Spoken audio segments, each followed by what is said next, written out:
এই গুপ্ত রাজনীতি অব্যাহত ধরুন, যখন বাংলাদেশ অস্থিতিশীল হবে, যদি তারা সে বাংলাদেশের সাধারণ তরুণ শিক্ষার্থীদের একটি অংশকে বিভ্রান্ত করতে সক্ষম হয়, বাংলাদেশ অস্থিতিশীল হয়, ইতিহাসে যখন এর বিচার হবে, ইতিহাসে যারা মততন্ত্র কায়েম করেছে তাদের যখন বিচারের দাঁড় করানো হবে, তখন দেখবেন এই ইসলামী ছাত্র শিবির বলবে আমাদের সেই জায়গায় কোনো কমিটি ছিল না, এবং সেজন্য তারা গুপ্ত অবস্থায় থেকে সকল অপকর্মের দায় তারা সাধারণ শিক্ষার্থীদের উপর চাপিয়ে দিতে চায়।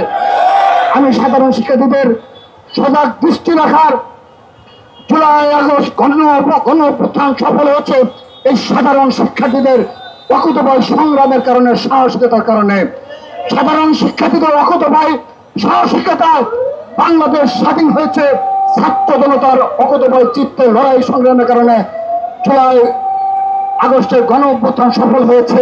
কিন্তু ওই জুলাই আগস্ট গণঅভ্যুত্থানে 1 বছর পূর্তির পর যে সকল এই ইসলামী ছাত্র শিবির ক্যাম্পাসে ক্যাম্পাসে গুপ্ত রাজনীতি করে আমাদের সর্বোচ্চ সাংগঠনিক অভিভাবক, ছাত্র দলের সর্বোচ্চ সাংগঠনিক অভিভাবক, বাংলাদেশের লক্ষ লক্ষ ছাত্র সমাজের অহংকার, বিএনপির ভারপ্রাপ্ত চেয়ারম্যানকে নিয়ে যে কটূক্তিমূলক রাজনীতির উপহার দিল, আমরা বলতে চাই তার জবাব ছাত্রদল অক্ষরে অক্ষরে একসময় দেবে ইনশাআল্লাহ। আমরা এখন এই মুহূর্তে আরেকটি বিষয় আপনাদের সঙ্গে বলতে চাই, যখন নতুন হত্যাকাণ্ড সংগঠিত হচ্ছে, বিশেষ করে চকবাজার নিটপুট হাসপাতালের ঘটনায়, সাম্য হত্যার ঘটনায় সহ সারা বাংলাদেশের আইন শৃঙ্খলা রক্ষাকারী বাহিনী নির্বিকার ভূমিকা পালন করছে, এবং সেক্ষেত্রে অবশ্যই এই ইউনূস সাহেবের নেতৃত্বে যে সরকার রয়েছে তার পুরোপুরি দায় রয়েছে, ব্যর্থতা রয়েছে, সুস্পষ্ট ব্যর্থতা রয়েছে। কিন্তু আপনারা লক্ষ্য করে দেখবেন এই গুপ্ত সংগঠনের নেতা কর্মীরা তারা রাতের অন্ধকারে যে মিছিল করেছে, সেই মিছিলে এই সরকারের কোনো ব্যর্থতা তারা দেখে না, তারা এটিকে একটি রাজনৈতিক ইস্যু বানিয়ে আমাদের সর্বোচ্চ সাংগঠনিক অভিভাবক, যিনি বিগত 17টি বছর দেশের বাইরে অবস্থান করছেন এবং বাংলাদেশের গণতন্ত্র পুনরুদ্ধারে সাহসিকতার সহিত নেতৃত্ব দিয়ে চলেছেন, তাকে জড়িয়ে যে রাজনৈতিক শিষ্টাচার বহির্ভূত বক্তব্য রেখেছে, এটি দ্বারা প্রমাণ হয় এই নির্দলীয় সরকার ইতিমধ্যে তার নির্দলীয় যে রূপ, সেই নির্দলীয় রূপ হারিয়েছে। আমরা স্পষ্টভাবে বলতে চাই, সর্বশেষ 1-2টি ক্যাম্পাসে যে ধরনের রাতের অন্ধকারে মব সৃষ্টির পায়তারা করা হয়েছে, তার পেছনে অবশ্যই এই নির্দলীয় সরকারের প্রত্যক্ষ এবং পরোক্ষ ইন্ধন রয়েছে। আমরা স্পষ্টভাবে দেখতে পাচ্ছি এ ধরনের ন্যাক্কারজনক ঘটনার পরও এই সরকারের কেউ এর বিরোধিতা করেনি এবং নিন্দা জানায়নি। আমরা স্পষ্টভাবে বলতে চাই, ইতিহাসে এই মত কায়েমের জন্য এবং বিএনপির ভারপ্রাপ্ত চেয়ারম্যান জনাব তারেক রহমানকে নিয়ে কটূক্তিমূলক রাজনীতি শিষ্টাচার বহির্ভূত রাজনীতি প্রণয়নে এই নির্দলীয় সরকারকেও আইনের আওতায় নিয়ে আসতে হবে।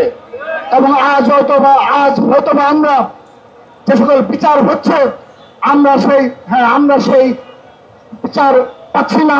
বিশেষ করে আমরা সেই 5 আগস্টের পর থেকে আমরা যে ছাত্রলীগের বিচারের দাবিতে সোচ্চার ছিলাম, আওয়ামী লীগের বিচারের দাবিতে সোচ্চার ছিলাম, আজ পর্যন্ত এই নির্দলীয় সরকার সেদিকে কোনো কর্ণপাত করে না।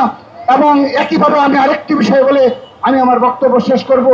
সংগ্রামী উপস্থিতি, আপনারা লক্ষ্য করে দেখবেন ইতিমধ্যে আমাদের বক্তারা তাদের বক্তব্য বলেছে, এই জুলাই আগস্ট গণঅভ্যুত্থানে এই গুপ্ত সংগঠন ইসলামী ছাত্র শিবিরের 1-2 জন শুধুমাত্র সমন্বয়ক হিসেবে ভূমিকা পালন ব্যতীত রাজপথে তাদের কোনো ডকুমেন্টস নেই, রাজপথে তারা কোনো ভূমিকা পালন করেনি। আজ থেকে যদি 10 বছর 15 বছর পরেও প্রতিবেশী রাষ্ট্রের সহযোগিতায় যদি বাংলাদেশে আওয়ামী লীগ এই ফ্যাসিবাদ আবারও পুনর্বাসন হয়, আমি আপনাদের স্মরণ করে দিতে চাই, ছাত্র সমাজকে স্মরণ করে দিতে চাই, এই ইসলামী ছাত্র শিবির সেদিন সাধারণ শিক্ষার্থীদের তথা ছাত্রদেরকে কাজ করে দাঁড় করাবে এবং তারা সেদিন পুলিশ হত্যা সহ যে সকল মব সৃষ্টি হয়েছে সবকিছুর দায় তারা সাধারণ শিক্ষার্থী এবং ছাত্র দলের উপর চাপিয়ে দেবে। তারা কোনো দায়ভার বহন করবে না। তারা সেদিন বলবে তাদের কোনো আন্দোলন সংগ্রামে কোনো ফুটেজ নেই, তাদের কোনো নেতাকর্মী এই আন্দোলনে অংশগ্রহণ করেনি। আপনারা জেনে থাকবেন 1971 সালে তারা যে ধরনের ভূমিকা অবতীর্ণ হয়েছে, 1990 সালে এবং পরবর্তীতে 1996 সালে আওয়ামী লীগের সাথে জোট করে তারা যে আন্দোলন করেছে, পরবর্তীতে 2001 সালে 4 দলীয় জোটের উপর ভর করে অনেক অপকর্ম করা হচ্ছে এবং সর্বশেষ যখন তাদের শীর্ষ নেতৃত্বে ফাঁসি দেওয়া হয় তার পরবর্তী বাস্তবতায় বাংলাদেশে তারা খুনি হাসিনার সরকারের সাথে আঘাত করে এই বাংলাদেশের রাজনীতি করেছে। তার প্রমাণস্বরূপ আপনাদের মনে থাকার কথা 2023 সালের 28 অক্টোবর 2023 সালের 28 অক্টোবর যেদিন বাংলাদেশের ইতিহাসের সর্ববৃহৎ মহাসমাবেশ অনুষ্ঠিত হয়েছিল আমাদের বিএনপির পার্টি বেশ নয়াপল্টনের সম্মুখে, সেদিন শুধুমাত্র নয়াপল্টন নয় পুরো ঢাকা শহর ছাত্রদল বিএনপি ও তার অঙ্গ সহযোগী সংগঠনের লক্ষ লক্ষ নেতা কর্মী সেই মহাসভায় যোগদান করেছিল। কিন্তু সেই সূচনার লগ্নে আইন শৃঙ্খলা রক্ষাকারী বাহিনী এবং ফ্যাসিবাদের দোসরেরা সরাসরি হাজার হাজার গুলি চালিয়ে আমাদের শীর্ষ নেতৃত্বকে হটিয়ে দেয় এবং আমাদের বেশ কয়েকজন নেতা কর্মীকে হত্যা করে সেই 28 অক্টোবর আপনাদের মনে রয়েছে। কিন্তু সেদিন এই জামাতে ইসলাম শাপলা চত্বর থেকে তারা আইন শৃঙ্খলা রক্ষাকারী বাহিনীর সহযোগিতায় নির্বিঘ্নে তারা তাদের বাড়ি করে পৌঁছেছিল। তাদের মিছিলে কোনো হামলা হয়নি, তাদের মিছিলে কোনো গুলি চালায় না, পর্যন্ত করে না। ইতিহাসে আমরা এগুলো যতদিন বেঁচে থাকবো ততদিন এই রাজাঘরের বাচ্চাদের ইতিহাস আমরা স্মরণ করিয়ে দেব।